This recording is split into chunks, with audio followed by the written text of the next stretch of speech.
Hello friends, સાનવીને A for apple લખતા આવડી ગયું છે. હવે સાનવી આપણી સામે એ ફોર એપલ લખશે. મનમાં આવે ને તો જ લખ્યો. લખો માર્કાનો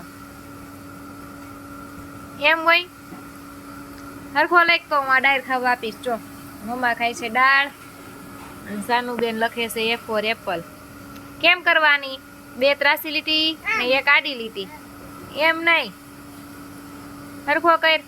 અહીંયા કર્યો છે એવો જો, આ તેજ કર્યો છે. આ બધા આ ત્રણેય એ તેજ કરેલા છે. એવો લઈ ખાલ. કેમ કર્યો છે ઈ કર્યો છે એમ કર. સેડા શરદી થઈ ગઈ ને, રૂમાલ રાખજે આરે.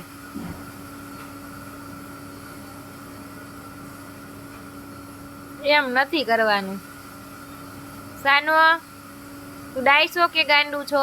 ગુડ ગર્લ છે ને એમાં દીકો તો લખે. લે લાવો આમાં ફોનમાં કંતારા કરું. લખવા માંડ. નથી લખવું. લે પણ એમ કાં કરસ? માર કપડે લૂસવાનું એટલે જાતો આમ આખી રૂમાલ રખાય ને. એ ફોર એપલ લઈ ખાલ. લઈ ખાવા જોવે બધાય. હાલો કેમ લખવાના? આમ અહીંયા તને બતાવ્યો જ ખરા. તે અહીંયા કેવો લખ્યો જો? અહીંયા પુઠ્ઠામાં લખ્યો ને એવો.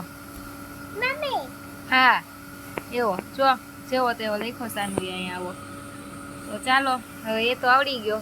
બી આવડશે ત્યારે પાછા મળશું. કા સાનું બેન? આમાં બબાઈ કરી દે બટુ. બબાઈ એમ કરી દે. સાનુ અહીંયા જોઈન. ઓકે ચાલો દાળ ખાવા.